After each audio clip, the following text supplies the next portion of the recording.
Без коментар, експресно. По распитот Срđan Керим го напушти специјалното јавно обвинителство.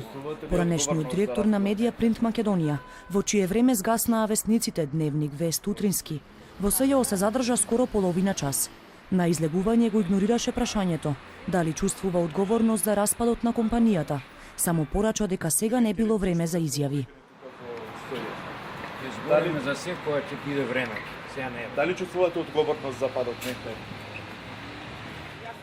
Пред распитот на Керим, специјалното јавно обвинителство го посетила и екс-директорката на компанијата Јана Станисављева.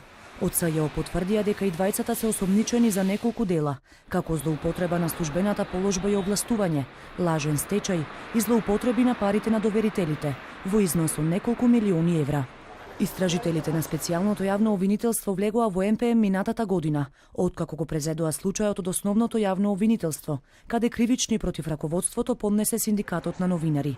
Новинарите тогаш со месеци протестираа за неисплатени плати и придонеси, но безуспешно. Компанијата замина во стечај со долг поголем од 3 милиони евра, а на сметка на тоа престанаа да се печатат дневниците, Утрински, Дневник, Вест и магазинот Теа Модерна.